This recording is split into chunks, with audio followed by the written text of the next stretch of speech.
You are about to look at a mountain of source material that fundamentally challenges how we understand institutional power. Right.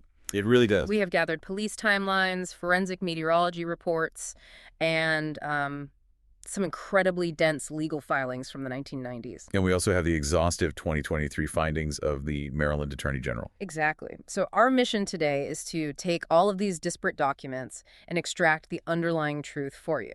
Because we are looking at how a single missing persons report from 1969 created a shockwave. A shockwave that culminated in a massive institutional bankruptcy more than 50 years later. Yes. We are going to meticulously comb through the life, the disappearance, and the unresolved murder of Catherine Ann Cesnik. We need to move far past the headlines, to understand the deeply intertwined legal and scientific elements at play here. Well, the gravity of the case files we are examining just cannot be overstated. No, it really can't. I mean, we are analyzing an unsolved murder, but we are also dissecting a very specific focal point for institutional accountability. Right. This material acts as a magnifying glass on systemic failures. Exactly. It highlights the severe limitations of forensic science in the mid-20th century. And it also gets into the clinical realities of psychological trauma, which is a huge part of this. It is. This is a severe, historically significant exploration of a justice system that, frankly, proved fundamentally ill-equipped. Ill-equipped to handle crimes buried by both time and entrenched authority. Right. So to understand the sheer magnitude of this case and the legal shockwaves documented in these files, you cannot start by looking at the crime scene. No, you really have to start by looking at the victim's life and the specific sociological world she inhabited. The source material detailing her background is extensive. Yeah, and we need to establish who Catherine Ann Cesnik was before the tragedy defined her public memory. Well, constructing the sociology of her early life is essential to understanding the critical decisions she made later on. So let's look at the records. They show Catherine Ann Cesnik was born on November 17, 1942.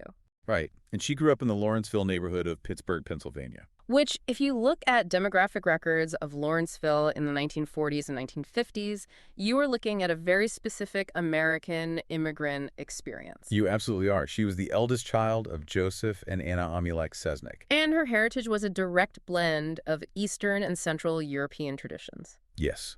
The census data notes her paternal grandparents, John and Johanna, were Slovenians who emigrated from Yugoslavia. And then on her mother's side, her grandfather Joseph also came from Yugoslavia. Right, while her grandmother Martha came from Austria. So, if you examine that household, it is built entirely on the foundation of recent immigration. It really is. And the sociological data from that era implies a very specific cultural and familial pressure, doesn't it? It absolutely does. I mean, the historical records of mid-20th century neighborhoods like Lawrenceville depict heavily industrialized areas. Right, deeply grounded in blue-collar labor. Exactly, like the steel mills. Yeah. And they were culturally anchored by the local Catholic parish. The church, in this specific demographic, was not merely a place of weekly worship, was it? No, not at all.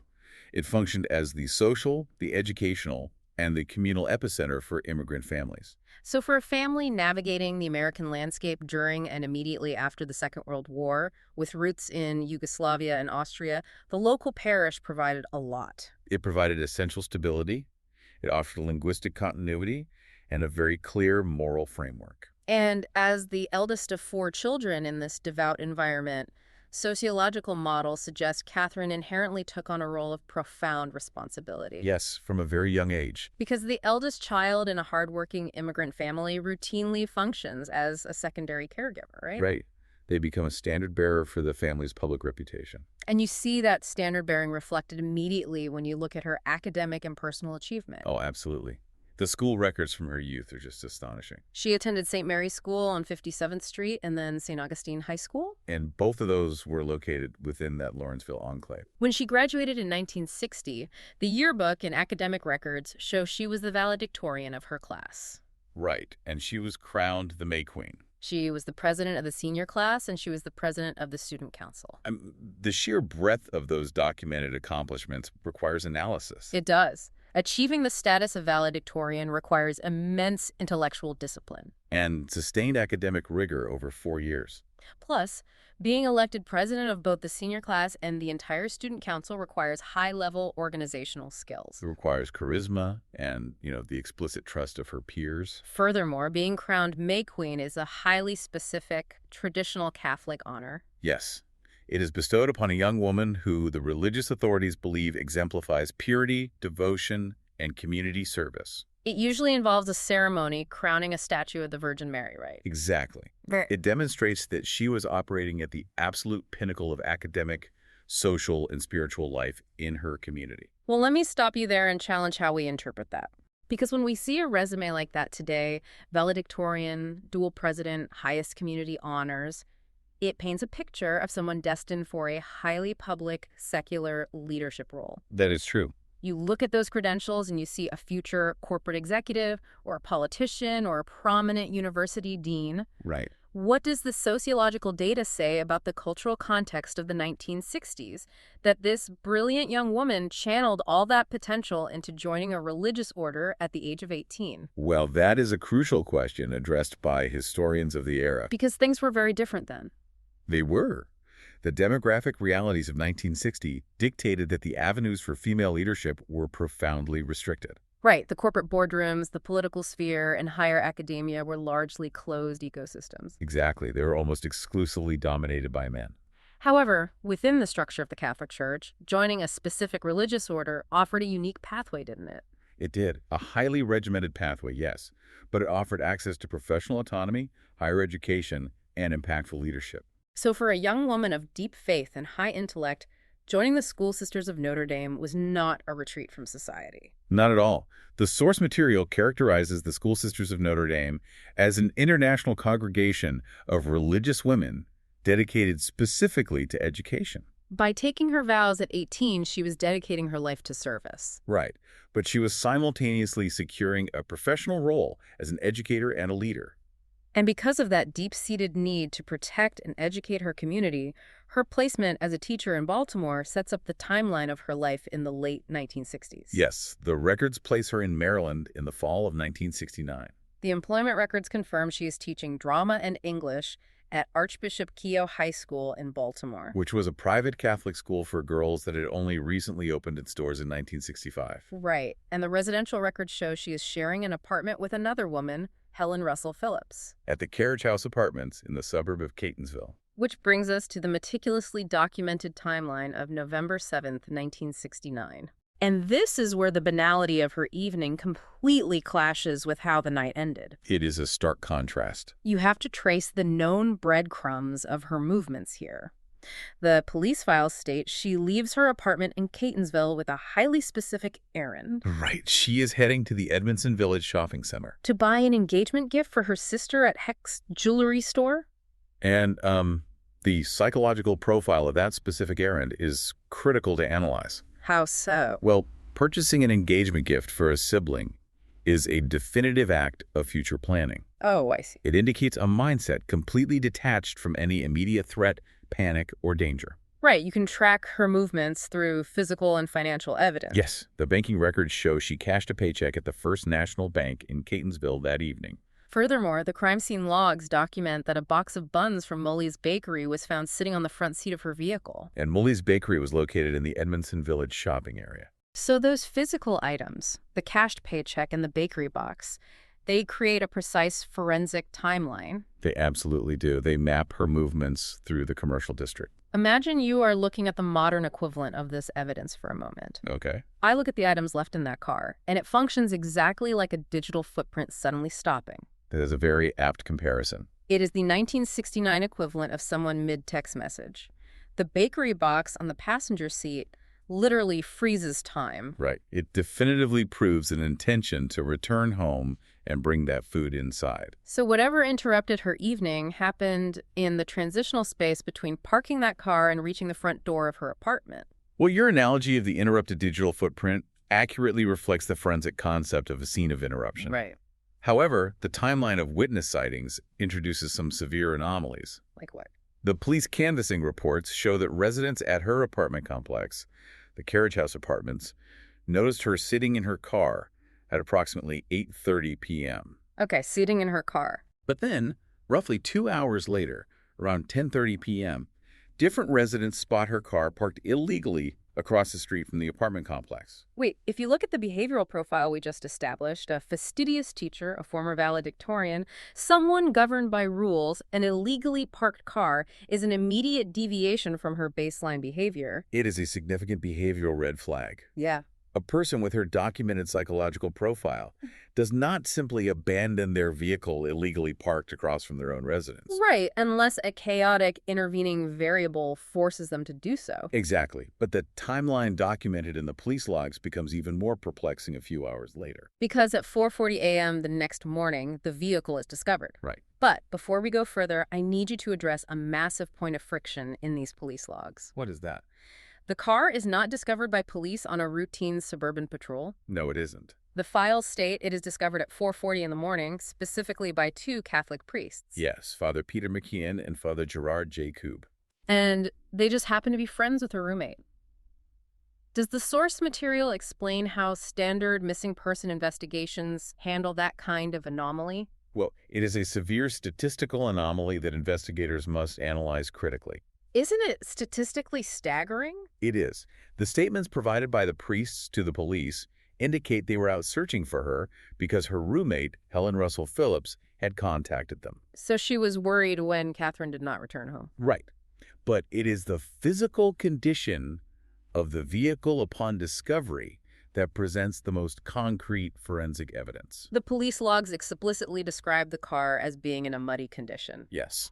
Let me challenge the geography of that. If you look at the map of her known errands, Catonsville is a developed suburb. It is. Edmondson Village Shopping Center is a fully paved commercial area. The bank, the jewelry store, the bakery, these are all environments with paved parking lots and asphalt roads. And that geographical discrepancy is the core of the physical evidence. Because of the mud. Right. The presence of mud on the vehicle's exterior strongly suggests the car was driven off-road. Or into an unpaved, undeveloped area between the time she left the paved shopping center and the time the car was abandoned.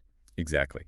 The state of the car itself dictates a geographic deviation that contradicts her known itinerary entirely. So while the car was found almost immediately, the search for Catherine herself stretched on for nearly 2 months. It did. And the eventual discovery forces us to look at a completely different landscape.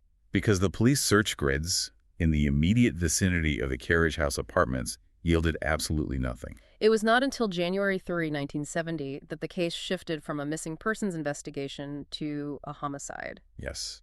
The recovery reports detail that the discovery was not the result of a coordinated law enforcement search grid. No, a hunter and his son were out in a remote area of Lansdowne. Specifically, they were navigating an informal landfill, a trash dump, located on the 2100 block of Monumental Road. And that is the exact location where they discovered her remains. The source material often suggests that leaving a body in a landfill is a psychological statement by the perpetrator. It is a common theory. But I have to push back on that interpretation. Is it really a psychological statement of degradation, or is it just the most pragmatic, dark place to hide a body where no one is around to witness the disposal? Well, that is a highly debated point in criminological analysis. Okay. While it is undoubtedly pragmatic, offering darkness, isolation, and a lower probability of immediate discovery, the spatial logistics still dictate a specific type of crime. Because you do not end up at the 2100 block of Monumental Road by accident. Exactly.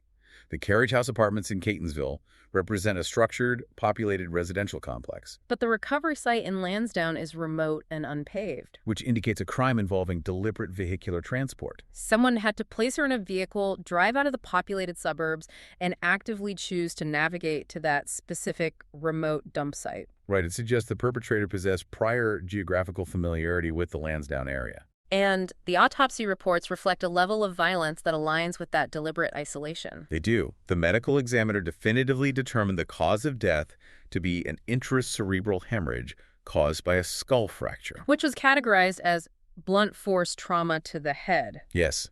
Analyzing the physics of blunt force trauma of that magnitude is vital. How so? To fracture a human skull and cause massive internal bleeding in the brain requires the application of a hard object with extreme velocity and intense physical force. Wow. So this mechanism of injury completely rules out a detached crime committed from a distance. It absolutely requires immediate physical proximity. It speaks to a crime driven by severe physical aggression, sudden panic, or a desperate, immediate need to silence the victim. Yes. Because you have a 26-year-old teacher, a woman who bought bakery buns on a Friday night, suffering such targeted extreme violence, you have to look away from the physical crime scene to understand the motive. You really do. You have to analyze the environment she was working in every day. The files direct our attention straight to Archbishop Keough High School. And the historical records show a foundational shift in the investigation's focus right there. Right. Because for decades, the murder was publicly viewed through the lens of a tragic, random act of violence. But the narrative documented in the legal files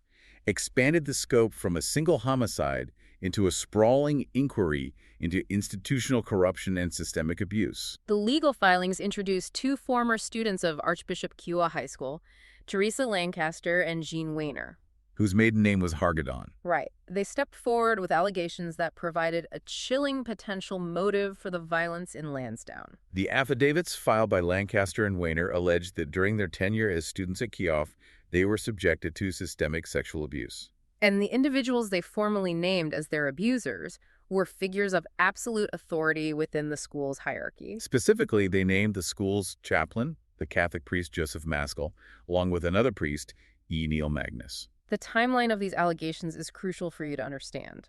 The abuse occurred in the late 1960s, but these allegations first became public in 1994. And then in 1995, Lancaster and Weiner took unprecedented civil action. If you read the lawsuit filings, they did not just sue the individuals. They filed against an extensive list of powerful entities. Right. They sued Maskell. They sued the school. They sued a gynecologist named Christian Richter. They sued the School Sisters of Notre Dame, the Archdiocese of Baltimore, and Cardinal William H. Keeler. The scope of the 1995 lawsuit represents a direct legal assault on the entire institutional structure of the Catholic Church in Baltimore. The civil complaint alleged a vast conspiracy of silence and complicity that permitted predators to operate freely within the educational institution. And it implicated medical professionals and high-ranking religious officials in the cover-up. But the trial court dismissed the action. Yes, the legal documents state the case was time-barred due to the statute of limitations. The plaintiffs appealed, which led to a writ of certiorari being granted by the Maryland Court of Appeals. Before we go further, I need you to explain these terms. For someone reading these dense legal files, explain what a writ of certiorari is. Certainly. A writ of certiorari is simply a formal order by a higher appellate court to a lower court, demanding they send up the record of a case for review. So it means the highest court in the state agreed to hear the appeal. Exactly. But to understand the appeal itself, you must understand the discovery rule. Explain how the discovery rule actually functions in a courtroom. Well, in standard civil litigation, the statute of limitations is a strict countdown clock. The moment an injury occurs, the clock starts ticking. And if you wait too long to sue, your case is dismissed. Right. However, the discovery rule is a legal exception. It dictates that the countdown clock does not start until the victim discovers, or reasonably should have discovered, the injury and its cause. Okay, give me an example of that. For example, if a surgeon accidentally leaves a surgical instrument inside a patient, the patient might not know for 10 years. Under the discovery rule, the statute of limitations clock does not start until an X-ray reveals the instrument a decade later. Okay, so the plaintiffs in this 1995 lawsuit argued that their trauma fell under that exact discovery rule. They did. Yeah. They argued that the psychological trauma of the sexual abuse was so severe that their brains utilized a clinical defense mechanism. Repressed memory. Yes. They asserted they literally did not possess the conscious memory of the abuse for decades. Therefore, they argued the legal clock should not have started until those memories surfaced in their adulthood. Exactly. They were asking the legal system to accommodate clinical psychology. But the Maryland Court of Appeals rejected this argument entirely. They did. The court's published ruling explicitly stated that the mental process of repression of memories of past sexual abuse does not activate the discovery rule. So therefore, the plaintiff's suits were permanently barred by the statute of limitations. Yes. Advocates in the source material argued that this legal framework functions exactly like a rigged circuit breaker. That's a very good way to put it. If a house gets struck by a massive power surge, the circuit breaker automatically trips, shutting off the power to protect the internal wiring from catching fire. Right. The human brain does the exact same thing. It trips a psychological breaker to protect itself from unspeakable trauma, shutting down the memory. Yes. Clinically speaking, that is what happens. But the legal system through the statute of limitations, demands that the power stay on and the clock keep ticking, even while the victim is neurologically shut down. Exactly. By the time the brain resets and the memories return, the legal system says the time has expired. That circuit breaker comparison accurately reflects the profound frustration documented by advocates for abuse survivors in the 1990s. Because the law demanded a linear, timely accounting of events. Completely disregarding the established psychiatric reality that severe trauma fractures human memory. The legal system prioritized procedural finality over clinical reality. It did. But buried within this immense legal battle over suppressed memory, a highly specific detail emerged about Catherine Cesnik. Right. In her legal depositions, Jean Weiner recounted a memory that directly connects the murdered teacher to the systemic abuse. She did. Weiner stated under oath that Catherine once approached her, looked directly at her, and asked a single question. Are the priests hurting you? Yes. And the inclusion of that single question in the legal transcripts provides the critical pivot point for the entire investigation. Because both Weiner and Lancaster stated emphatically on the record that Catherine was the only adult within the Archbishop Keough's staff who offered them any assistance or recognition of their suffering. She was the sole individual who pierced the institutional veil of silence. She dared to question the actions of the powerful male clergy. Exactly. And because she asked that question, the prevailing theory in the investigative files shifts her death from a random tragedy to a calculated assassination. It does. The operational theory is that she was murdered because she was actively preparing to discuss the abuse with the Archdiocese of Baltimore. From a criminological perspective, any whistleblower operating within a closed hierarchical institution is in a position of extreme vulnerability. Absolutely. If the premise holds that she was aware of the systemic predation and intended to report it, her murder is categorized not as a crime of passion, but as a highly rational, albeit evil, act of institutional self-preservation. The perpetrators recognized her as an imminent threat who had to be permanently silenced to protect their freedom and the institution's reputation. Yes, and that threat assessment brings us to an allegation in the files that is so scientifically complex, it forces you to look at forensic evidence in a completely new light. Right. The affidavits contain Jean Weiner's claim about what happened just a day or two after Catherine disappeared on November 7th. The sworn statement is harrowing. It is. Weiner alleged that on roughly November 8th or 9th, Father Joseph Maskell forced her into his vehicle and drove her to a heavily wooded area near Fort Meade. Look at the geography of that claim for a second. Fort Meade is a significant drive south of Catonsville and far south of Lansdowne. It introduces an entirely different geographical sector into the case files. It does. Weiner alleged that Maskell drove her deep into these specific woods, physically showed her the deceased body of Catherine Cesnik, and issued a direct psychological threat. Stating, you see what happens when you say bad things about people? Yes. The psychological warfare of forcing a student to view the body of her murdered teacher to secure her silence is staggering. It is, but it is a microscopic detail within Weiner's memory that caused initial investigators to dismiss her claim entirely. In her deposition, she vividly recalled leaning over the body, whispering, "Help me," and repeatedly trying to brush maggots off of Catherine's face. And that specific detail became the central battleground between human memory and forensic science. Why is that? For years, legal opponents and skeptics pointed to the presence of maggots as definitive proof that Weiner's memory was a psychological confabulation. Their argument relied on basic seasonal logic. Exactly. It was early November in the state of Maryland. The standard assumption was that the ambient temperature was simply too cold for blowflies to be active, mate, and deposit eggs. Therefore, the presence of maggots was deemed a biological impossibility, rendering the entire memory false. Let me stop you there. It is November.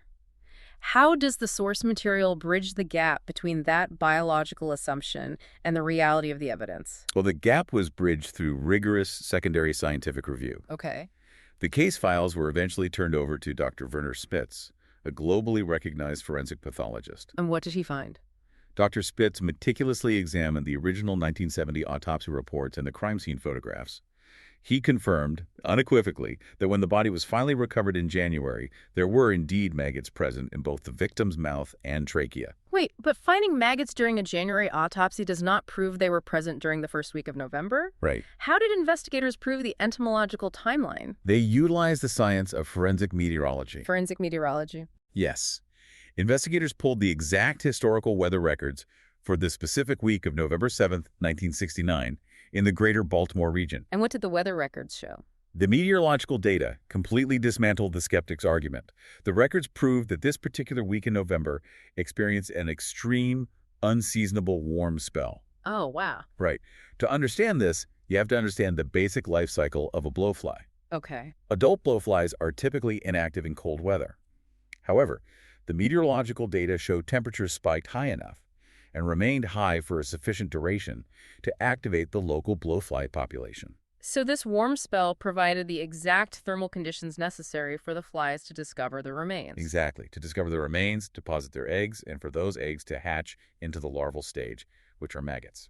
I read that, and I have to ask, has forensic science ever corroborated a psychological memory with such pinpoint accuracy? It is incredibly rare. You have a detail so obscure and counterintuitive, maggots thriving in November, that a person fabricating a story from whole cloth would likely never include it. Exactly. It is a detail that only exists in the record because it was physically witnessed. The historical weather data proved that the environment was perfectly calibrated to create the exact visual reality that a traumatized teenager remembered decades later. It serves as a profound clinical vindication of the survivor's memory. It empirically demonstrates that while traumatic memory may be delayed in its recall due to the circuit breaker effect we discussed earlier, it can preserve microscopic sensory details with absolute terrifying fidelity. Yet, the integration of meteorological data and entomological evidence provided an unbreakable scientific anchor for a repressed psychological claim. But the moment you scientifically anchor that claim, you immediately crash into a massive spatial contradiction. You do.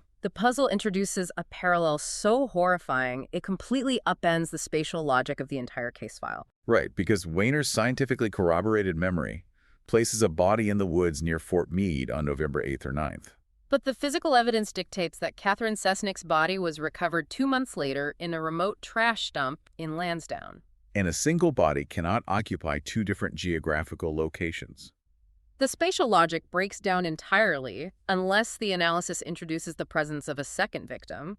And tragically, the historical police logs provide one. Several days later, on November 13, 1969, the body of another young woman was discovered. Yes, the files identify her as Joyce Malecki, a 20-year-old woman. And the physical descriptions note she bore a remarkable physical resemblance to Catherine. She did?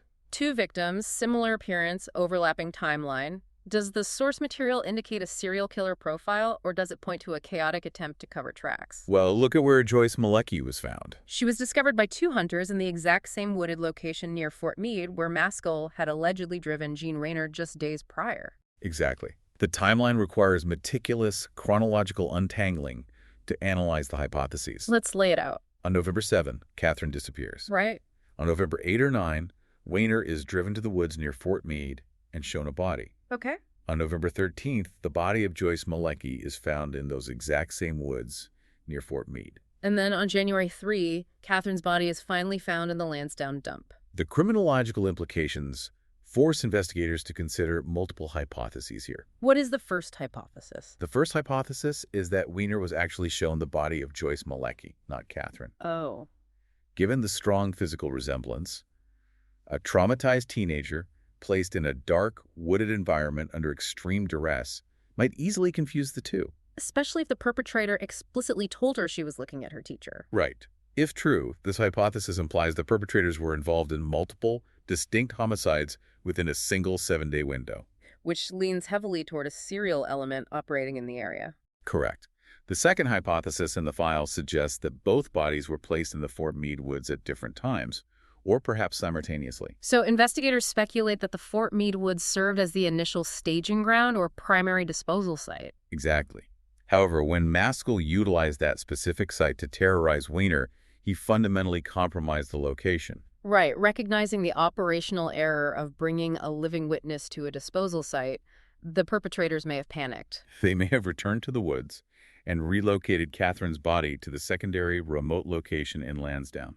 To ensure it would not be discovered if Raynor disclosed the location to authorities. Yes. The use of geography to inflict psychological terror is profound here. It really is. Forcing a student to view a body to secure her silence requires an intense level of sociopathic detachment. It does. And the presence of Joyce Malecki in that exact perimeter proves that the violence was not an isolated, singular event. The area was experiencing a localized epidemic of violence against young women in that specific time frame. It highlights a chaotic, rapidly evolving criminal conspiracy. The suspected movement of human remains, the overlapping timelines, and the deployment of terror tactics paint a comprehensive picture. A picture of perpetrators who were powerful, desperate, and operating with a terrifying degree of perceived impunity. It is that exact impunity that modern law enforcement has spent years attempting to pierce. Yes. The case files show a transition from the geographical puzzles of 1969 to how investigators applied 21st century technology. The documentation proves this case did not remain dormant in the archives. No, the relentless, sustained pressure from the survivors, investigative journalists, and the broader community ensured the case retained active status. The official records show that in 2016, the Baltimore County Police Department made a significant operational move. Right. They officially reassigned the cold case to a new team of investigators. This reassignment prompted a massive wave of new interviews, focusing not just on the timeline of the murder, but conducting a deeper investigation into the systemic sexual abuse at Archbishop Keough High School. Because the investigators recognize that you cannot separate the murder from the culture of the school. And this renewed operational push led to a dramatic physical action documented in the files. Yes, police sought and obtained official permission from the state's attorney's office to conduct an exhumation. They proceeded to the cemetery and exhumed the remains of Joseph Maskell. The records note that Maskell entirely evaded legal consequence during his lifetime. He passed away from a major stroke in 2001. Right, so the police exhumed his remains with a highly specific forensic objective. To obtain a viable DNA sample to cross-reference against physical evidence preserved from the original 1969 crime scene. Yes. The published results of that exhumation were highly anticipated. The laboratory reports state that the DNA extracted from Maskell's remains did not match the evidence from the crime scene. But the police spokeswoman, Elise Armacost, released a statement that is incredibly explicit. She announced to the public that this lack of a DNA match absolutely does not exclude Maskell from being a primary suspect in the case. Right. Before we go further, I need you to explain the science behind that statement. How do you test 50-year-old DNA? Well, to understand the police statement, you must understand the severe limitations of historical forensic evidence. Because in 1969, DNA profiling simply did not exist. Exactly. Therefore, the modern protocols required for securing a crime scene, preventing cross-contamination, and preserving biological material were entirely absent. Evidence collected in 1969 was routinely handled by multiple officers without gloves. It was stored in non-climate-controlled environments where moisture and bacteria could thrive. And degraded by environmental UV light before it was even cataloged. Right. So when modern scientists attempt to test this material, they use polymerase chain reaction, or PCR. Explain polymerase chain reaction to me and explain why the police say a negative match doesn't clear him. PCR is essentially a molecular photocopier. It uses thermal cycling, repeated heating and cooling to take a tiny, degraded fragment of DNA and amplify it. Copying it millions of times until there's enough material to generate a readable profile. Yeah. So think of it like trying to read a flooded diary with a highly advanced electron microscope. That is a great visual. The PCR microscope is incredibly powerful. It functions perfectly. But if the physical ink was completely washed away by water and bacteria 50 years ago, the microscope is just going to show you a blank page. Exactly. You cannot analyze data at that time, and the elements have already destroyed. That analogy perfectly illustrates the forensic hurdle the investigators face. In law enforcement terminology, absence of evidence is not evidence of absence. A negative DNA match on a 50-year-old piece of degraded evidence is not legally or scientifically exculpatory. No, the scientific inquiry simply reached the physical limit of the available material. The files note Maskell could have worn gloves. He could have orchestrated the murder without being the primary physical attacker who left biological trace evidence. Or the biological material present simply degraded beyond the point of PCR amplification techniques. So you have a criminal justice system wholly reliant on physical evidence and statutes of limitations that essentially stalls out due to the sheer passage of time, the degradation of cellular biology, and the deaths of the primary suspects. It is a systemic assault. But while the criminal courts were paralyzed, the documents show a massive societal and financial reckoning was building undeniable momentum. They do. We have to look at how the source material tracks this single case becoming the catalyst for institutional collapse. Well, the files document a definitive shift from criminal prosecution to civil and institutional accountability, which is a defining characteristic of modern historical justice. While the primary suspect could no longer be put on trial, the overarching institution that allegedly protected him was forced to answer. The financial ledgers show that starting in 2011, the Archdiocese of Baltimore began executing financial settlements to the victims of Joseph Maskell. These payouts functioned as a tacit, structural acknowledgement of the systemic failures that permitted the abuse to continue. They really did. Yeah. And the cultural impact documented in the files accelerated this institutional pressure exponentially. In 2017, a massive 7-part documentary series called The Keepers was released. Bringing global, unprecedented attention to the details of the case files. It featured extensive on-camera interviews with the former students, highlighting the women who courageously alleged the systemic abuse. The narrative of Catherine Cesnik transformed from a localized cold case into a global examination of entrenched power and institutional cover-ups. This cultural momentum was simultaneously mirrored by intense academic scrutiny, wasn't it? Yes, the case files and the surrounding legal controversies became the subject of serious sociological and criminological study. The academic records highlight the publication of The Horror of Police by Travis Linneman in 2022. That specific text, which conducts a rigorous analysis of the case, won the prestigious Jock Young Award. The academic community utilized the case as a textbook example of how institutional structures can successfully subvert the pursuit of justice for decades. They did. All of this compounded pressure, the financial settlements, the global exposure, the academic dissection, culminates in the final documents we are reviewing today. Right. In 2023, the Maryland Attorney General released an exhaustive, highly detailed report documenting decades of sexual abuse by Catholic priests throughout the state. The exhaustive investigations into similar crimes in the Baltimore area shed entirely new light on the vast, systemic nature of the danger that Catherine Cesnik was attempting to expose back in 1969. The timeline concludes with a monumental structural climax. It does.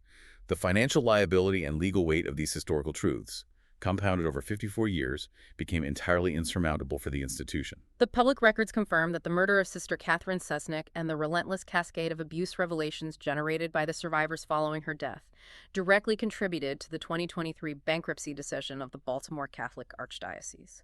The institution formally filed for bankruptcy protection to manage the overwhelming liability generated by the historical sexual abuse cases. You look at the timeline, and it took over half a century. Over 50 years of absolute silence. Of complex legal maneuvering, of scientific breakthroughs in meteorology and dead ends in DNA testing. But the financial structure of the Archdiocese ultimately collapsed under the sheer weight of these historical truths. Does the source material suggest that a financial ledger, a bankruptcy filing, equates to justice when the criminal courts are entirely out of time? Well, the sociological consensus defines it as an imperfect justice. A bankruptcy filing cannot restore human life. And it absolutely cannot undo the decades of severe psychological trauma inflicted on the survivors. However, it functions as a definitive form of structural accountability. It demonstrates empirically that while individuals may successfully escape criminal prosecution through death or procedural loopholes like the statute of limitations, the larger institutions that harbor them can ultimately be dismantled by the persistence of the truth. The 2023 bankruptcy is a legally binding structural admission of a systemic failure that originated in the hallways of Archbishop Keough High School. You have to synthesize the entirety of this sprawling timeline.